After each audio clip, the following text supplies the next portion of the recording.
fumigation dans un quartier pauvre près de San Salvador. Dans l'équipe, des employés municipaux, mais aussi un adolescent qui refuse de nous parler. C'est pourtant lui, le vrai maître à bord. Ce jeune homme derrière vous, vous avez dû lui demander la permission d'entrer dans le quartier?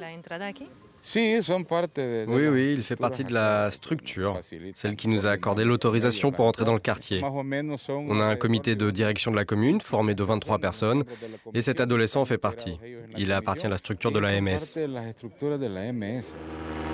Cette structure, intégrée dans les affaires de la ville, c'est une Mara, un groupe criminel. Car la Mara MS, c'est aussi ça. 8 employés d'une compagnie d'électricité ont été massacrés aujourd'hui à l'arme blanche et au pistolet. Les faits sont attribués à la Mara MS, dont les membres ont pour habitude de se cacher dans les grottes de la région. 3 grandes Maras se livrent une lutte à mort. La 18, la MS et la nouvelle Revolucionaria. Partout, elles marquent leur territoire. Celui qui s'aventure dans leur quartier sans être identifié peut y laisser la vie.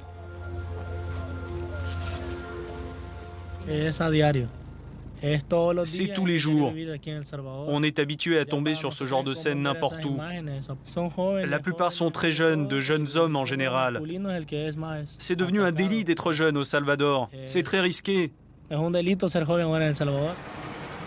la morgue de San Salvador, 10 employés ont dû être recrutés en 2015 pour faire face à une vague de violence sans précédent.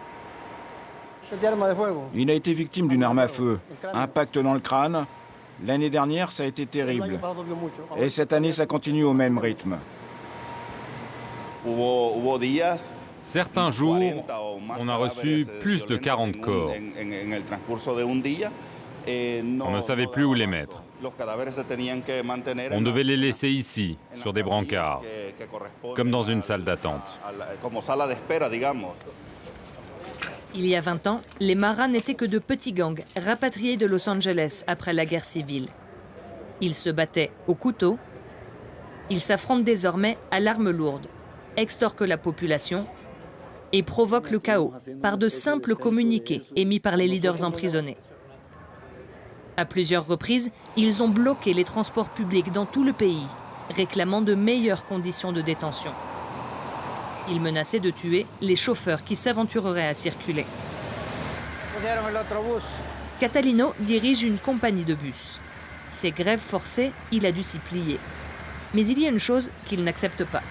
Je connais des entreprises de transport qui sont extorquées par 3 différentes maras sur un seul et même parcours. Les maras contrôlent désormais le transport dans son intégralité, les 10 500 bus en circulation. Elles ont répertorié les plaques, l'itinéraire, l'origine, la destination, et ils raquettent désormais pratiquement 100% de la flotte. Armé et sous escorte, Catalino a survécu à 3 tentatives de meurtre. Car il est le seul entrepreneur de transport qui refuse de payer son tribut aux maras. Son courage a un coût, $1 million pour un système de vidéo et géosurveillance. Ici, on est en mesure de contrôler toutes nos unités sur les 9 parcours qu'on emprunte. Plusieurs assassinats ont été commis sous ces caméras. Passagers, mais aussi chauffeurs mauvais payeurs. En 12 ans, 1034 employés de transport sont morts sous les balles des maras. Quant à Catalino, il ne répond plus aux appels de menaces. Si tu réagis nerveusement, tu vas passer des moments difficiles quand ils te harcèlent par téléphone, parce que ça ne parle que d'argent et de mort. À raison de 5 ou 10 $ par bus et par jour, les maras gagneraient entre 18 et 36 millions de dollars par an dans le secteur.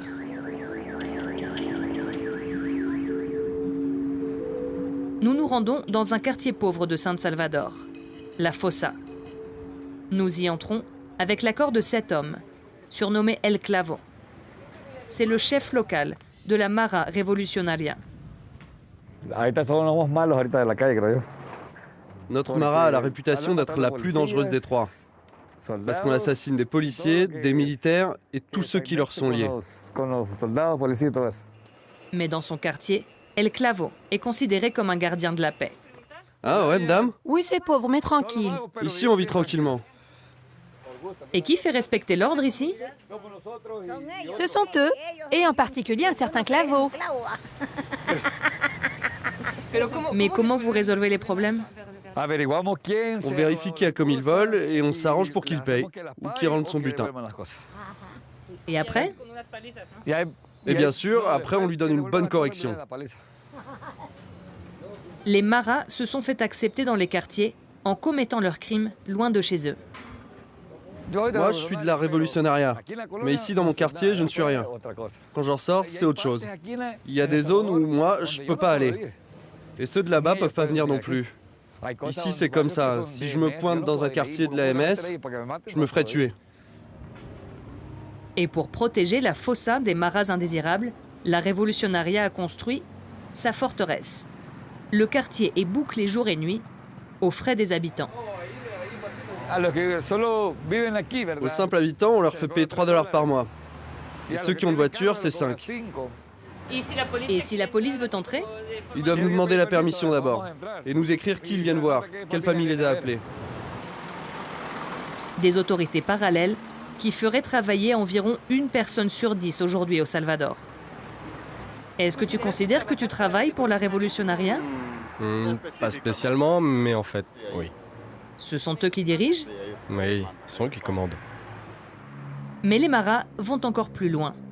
C'est désormais la politique qui les intéresse. Voici le porte-parole officiel de la Mara 18. Il se fait appeler Santiago. Nous le rencontrons loin des bruits de la ville. Nous avons la capacité de mobiliser 600 000 personnes dans ce pays. Et on a le pouvoir de les incliner vers le courant politique qui nous convient. Jusqu'à maintenant, on ne l'a pas fait. Tout comme nous n'avons pas encore franchi le pas de réunir 50 000 signatures pour pouvoir créer notre propre parti politique. Vous pensez le faire un jour? Pour le moment, je ne crois pas. Peut-être que si. Peut-être qu'on est déjà en train de le faire, ou qu'on pense à le faire. Il se pourrait aussi qu'à un certain moment, nous décidions de soutenir, avec notre groupe influent de votants, un certain mouvement politique. Depuis qu'elle s'ouvre aux médias, la Mara 18 s'autoproclame défenseur des démunis. Ici, les pauvres ne sont représentés nulle part, dans aucune des sphères, ni politique, ni sociale, nulle part. Et pourtant, nous sommes beaucoup plus nombreux que les riches. Mais vous-même, vous extorquez aussi les plus pauvres dans ce pays. Oui, c'est vrai, nous le savons. Nous avons conscience que c'est très injuste d'extorquer un pauvre vendeur de tortillas ou une petite boutique de quartier. Légitimement, ça ne devrait pas arriver.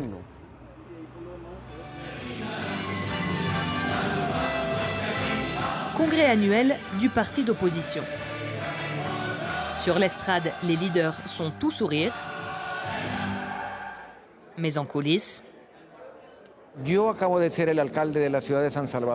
J'ai été maire de San Salvador. Et bien souvent, quand je devais visiter certains quartiers, je ne comprenais pas pourquoi mon équipe de sécurité me disait « Monsieur le maire, la visite est annulée ».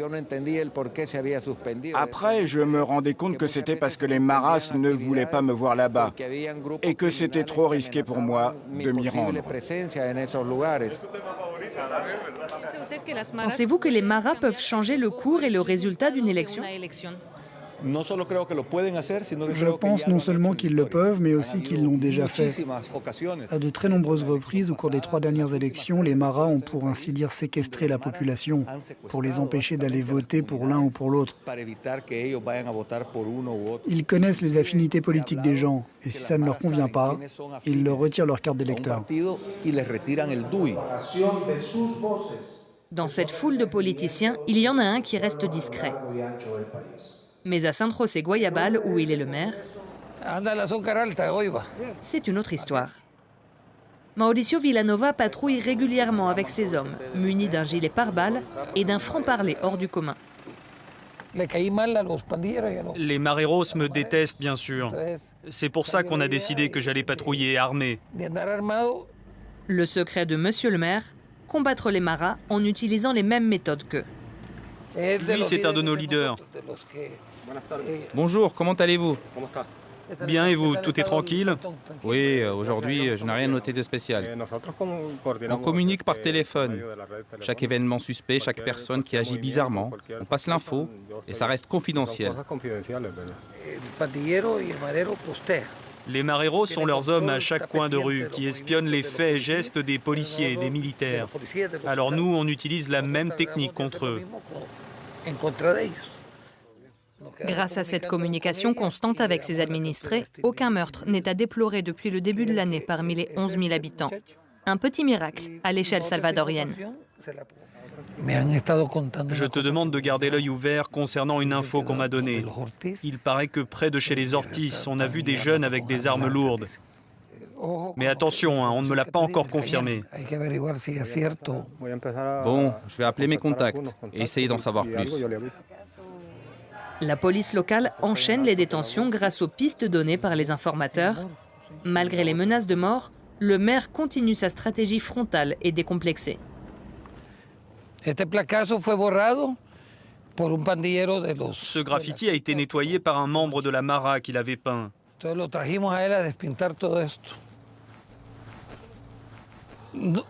On l'a obligé à l'effacer. Et ça leur fait très mal. Ça les blesse profondément. Les lettres MS étaient inscrites. MS, 18, Révolutionaria. Des mots qui font trembler les Salvadoriens. Depuis l'été 2015, la justice les considère même comme des terroristes. Nous considérons que nous devons répondre à la clameur populaire qui réclame plus de sécurité. Ce matin, le procureur présente à la presse 240 mareros présumés. Des rafles massives qui ne semblent jamais venir à bout du problème.